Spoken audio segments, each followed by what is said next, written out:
Assalamualaikum warahmatullahi wabarakatuh. Selamat siang Sobat RSNU semuanya. Kembali lagi di YouTube channel kesayangan kita, RSNU Tuban.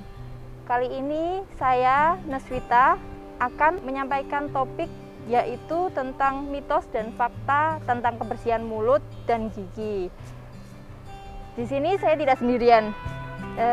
Saya bersama Dr. Wanda Oktaria. Beliau adalah salah satu dokter gigi Rumah Sakit NU yang ada di Rumah Sakit NU. Selamat siang dokter. Selamat siang Mbak Vita, selamat siang Sobat RSNU. Sehat dokter? Alhamdulillah, semoga pemirsa RSNU juga sehat selalu ya. Oke dokter, tema pada siang hari ini kita akan membahas mitos dan fakta tentang kebersihan gigi dan mulut yang beredar di masyarakat sekitar. Yang ini sudah ada beberapa mitos dan fakta yang kami rangkum. Nanti mungkin dokter bisa jelaskan ini apakah mitos atau fakta gitu dokter. Sebelum kita ke pembahasan selanjutnya, jangan lupa komen, like, dan subscribe channel YouTube kami di RSNU Tuban. Oke dokter, mitos yang pertama ya dokter, mitos atau fakta yang pertama itu tentang cabut gigi dokter. Biasanya kan cabut gigi itu biasanya pasien itu merasa cabut gigi ada hubungannya dengan kebutaan dokter. Nanti biasanya Mbak, cabut gigi bisa menyebabkan kebutaan atau enggak ya kayak gitu biasanya. Itu merupakan mitos atau fakta gitu dokter. Jadi dalam praktek sehari-hari saya sering menjumpai pertanyaan ini. Jadi ketika pasien periksa gigi, sakit gigi, kemudian saya edukasi, Pak, Bu, ini perlu dilakukan pencabutan. Kadang-kadang ada pertanyaan yang muncul, Dok, apa nggak bahaya nih kalau gigi atas dicabut? Ada nggak sih hubungannya sama saraf mata gitu? Bisa nggak sih nyebabin buta dok? Katanya tetangga saya ini bahaya dok karena gigi atas nggak boleh dicabut, seperti itu ya Mbak Vita ya. Gitu dok. Jadi untuk saraf gigi dan saraf mata itu berbeda fungsi Mbak Vita, sama masing-masing berbeda. Jadi kalau ditanya mitos atau fakta, ini jelas-jelas mitos ya Mbak Vita, ya, nggak ada hubungannya. Iya, baik. Justru kalau gigi yang terinfeksi itu dibiarkan berlama-lama di mulut, itu yang berbahaya ya. Nantinya bisa menyebabkan sakit gigi, terus gusi bengkak, kemudian abses, seperti itu. Ya, berarti kalau cabut gigi menyebabkan kebutaan itu mitos ya dokter ya? Iya Mbak Vita, sama ini Mbak Vita, kasus yang sering terjadi, yang banyak lagi pasien yang ingin bikin gigi palsu. Nah, ada pasien yang dimana sisa akar giginya itu masih banyak di rongga mulutnya. Mereka takut untuk dicabut. Nah, sudah saya edukasi nih, Pak, Bu, ini harus dicabut dulu, nggak bisa kalau langsung dibikinkan gigi palsu, seperti itu. Kemudian pasiennya ini takut nih Mbak, menolak. Dok, saya takut karena cabut gigi atas katanya berhubungan saraf mata gitu. Akhirnya si pasien ini mencari opsi lain. Gigi sisa akarnya ini nggak dicabut, kemudian langsung dipasang gigi. Nah, ini yang berbahaya Mbak Vita. Karena kenapa?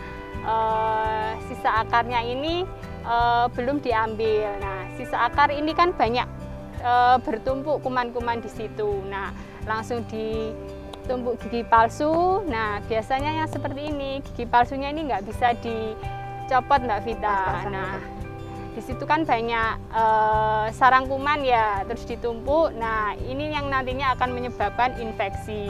Seringnya sih gusi bengkak, seperti itu Mbak Vita. Ya, berarti... Nah, biasanya kasus begini bikinnya bukan di dokter gigi Mbak Vita. Di tukang gigi ya dokter ya? Iya, seperti itu. Ya. Oke dokter, ini pernyataan kedua dokter nggih. Biasanya di masyarakat itu beredar pemutikan gigi itu bisa dengan bahan-bahan alami dokter. Biasanya seperti stroberi atau tomat, kayak gitu. Itu benar nggak sih dok? Mitos atau fakta nggak? stroberi, tomat atau bahan, Iya, bahan biasanya yang alami seperti itu ya Mbak Vita. Memang kayak gitu. benar, fakta. Banyak penelitian yang mengatakan kalau stroberi, tomat, terus ada juga yang bilang soda kue itu bisa memutihkan gigi. Tapi yang perlu diingat, ini nggak boleh digunakan untuk jangka waktu yang lama. Kenapa? Karena kandungan kandungan yang dihasilkan oleh stroberi dan tomat ini memiliki sifat asam yang dimana dapat mengikis permukaan gigi seperti itu. Apabila permukaan giginya terkikis nih Mbak Vita, ini yang sering dikeluhkan oleh pasien itu giginya nanti jadi sensitif seperti itu. Oh gitu ya. Berarti ini fakta tapi tidak dianjurkan setiap hari penggunaan bahan-bahan seperti itu ya dokter?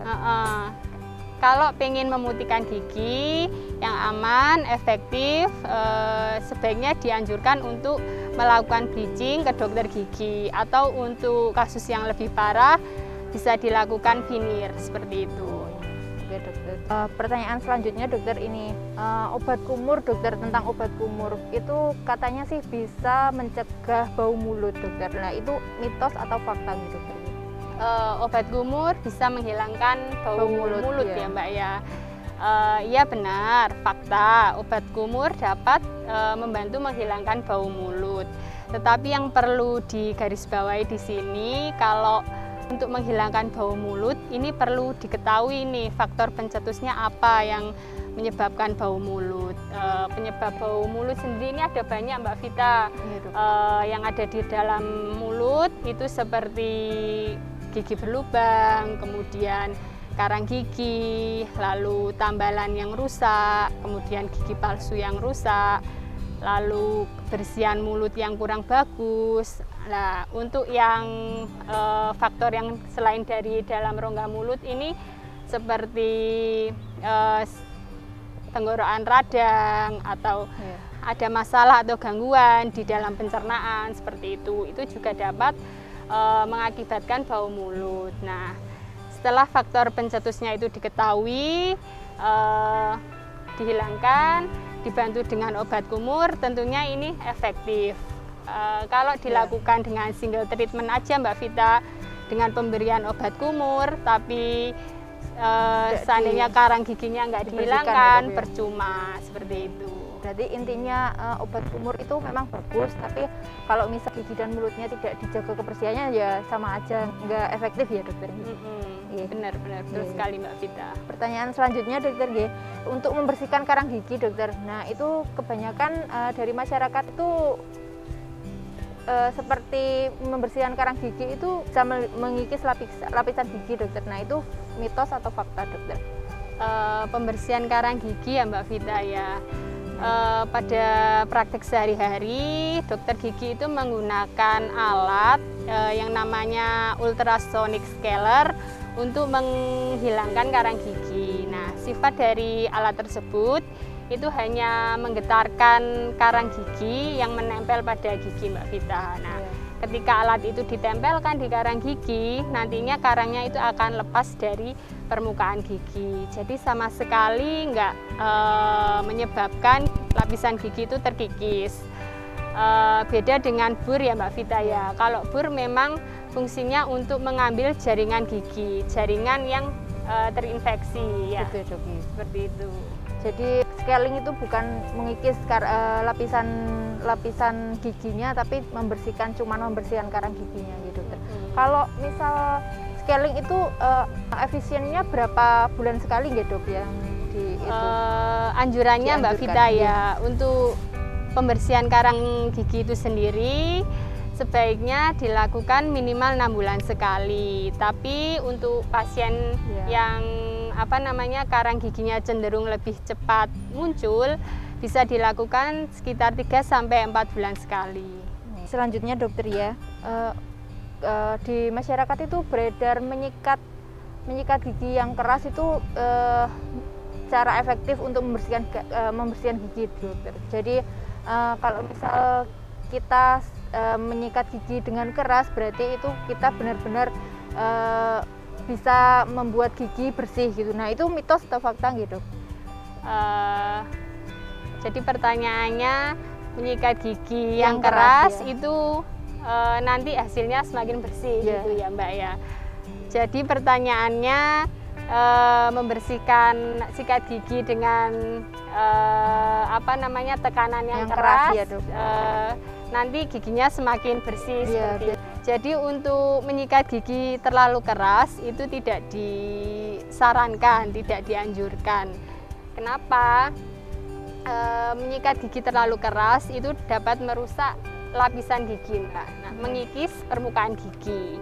Permukaan gigi yang biasanya disebut email itu. Nah, kalau emailnya kikis, itu bisa menyebabkan gigi sensitif. Selain itu, menyikat gigi yang terlalu keras juga dapat merusak perlekatan gusi.